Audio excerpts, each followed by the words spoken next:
Hiroshima. One bomb, one flash, and a city rewritten.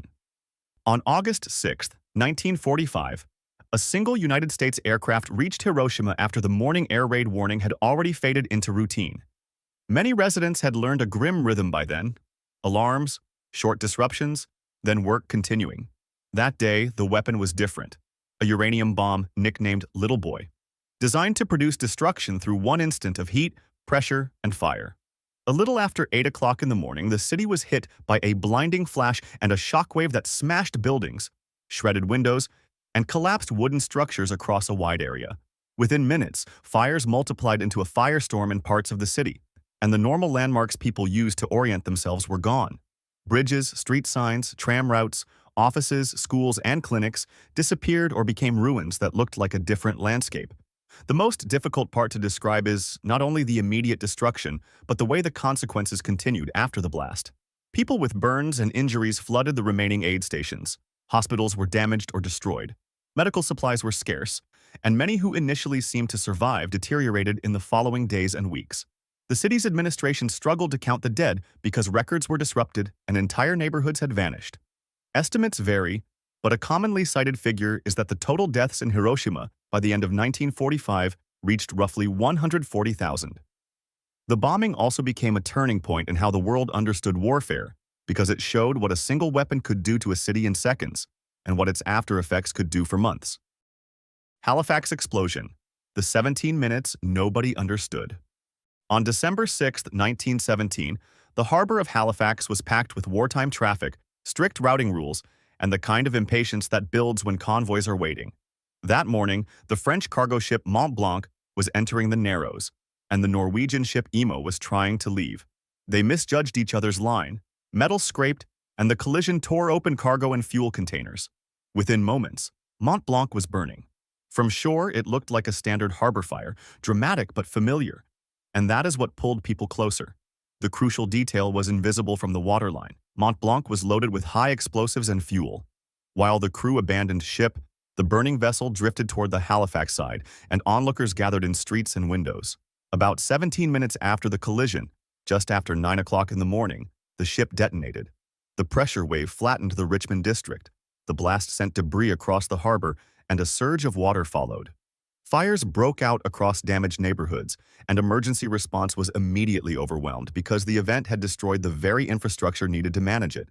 The confirmed death toll is in the thousands, and injuries reached into the many thousands. The blast was, at the time, the largest human-made explosion the world had seen, and it became a case study in how a chain of ordinary harbor decisions can turn into a mass casualty disaster in under half an hour.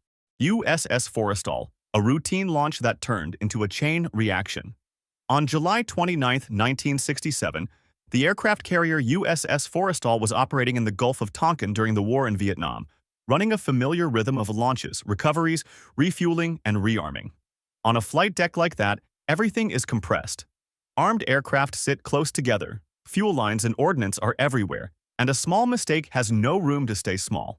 Late in the morning, an electrical power surge occurred on one aircraft during a switch in power, and a Zuni rocket launched unintentionally.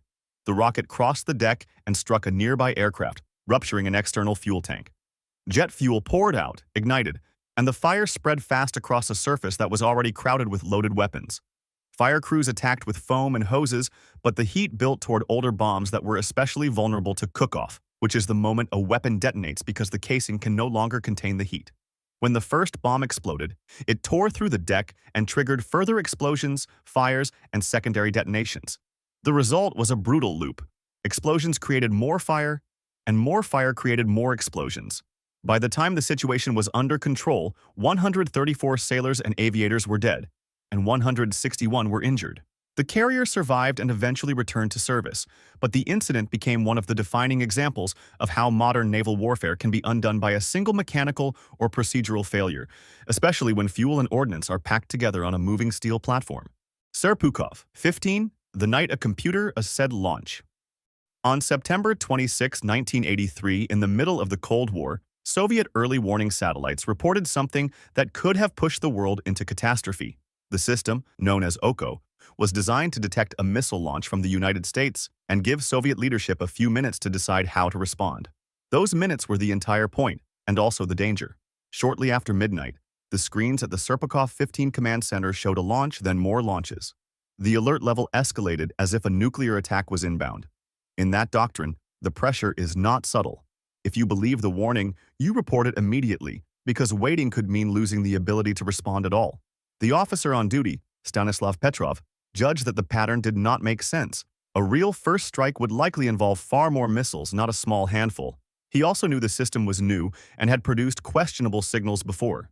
Instead of treating the alert as confirmed truth, he waited for corroboration from ground-based radar. No corroboration arrived. The warning was later attributed to a rare alignment of sunlight and high-altitude clouds that confused the satellite sensors.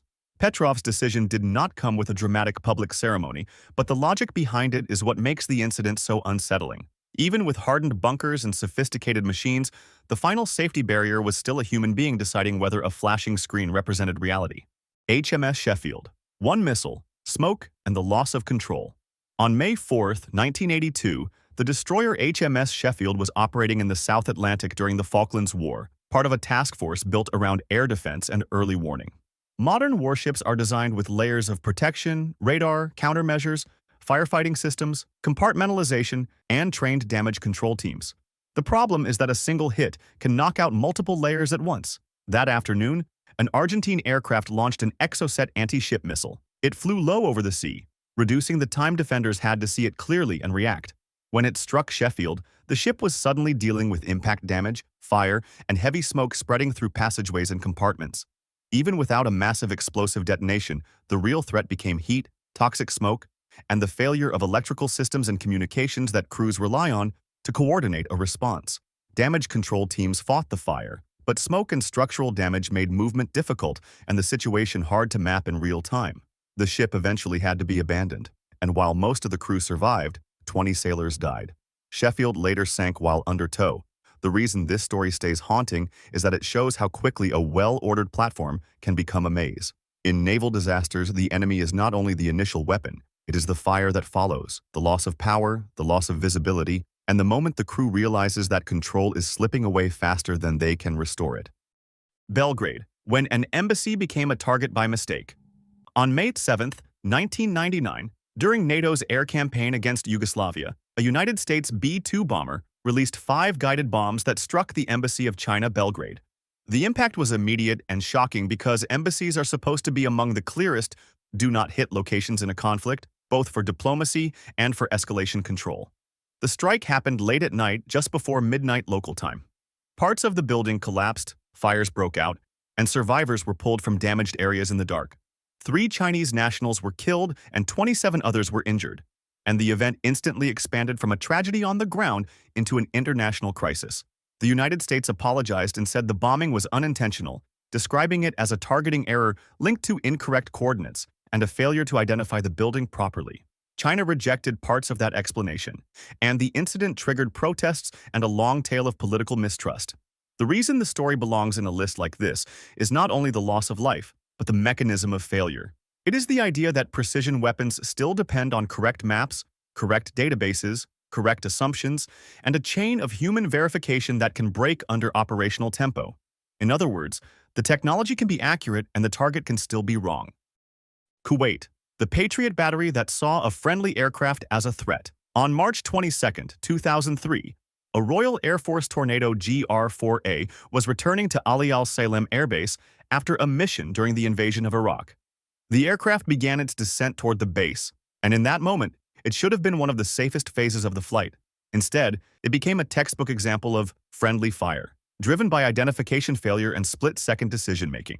A United States Army Patriot battery near the base was scanning for incoming threats, particularly Iraqi tactical ballistic missiles and anti-radiation missiles. On their radar display, the Tornado was misclassified as an incoming anti-radiation missile, which is exactly the kind of fast-moving threat air defense crews are trained to engage quickly. The battery attempted identification procedures, but the system did not receive the expected response, and the crew followed their self-defense rules of engagement. A Patriot missile launched and hit the aircraft at about 17,938 feet. Both crew members were killed.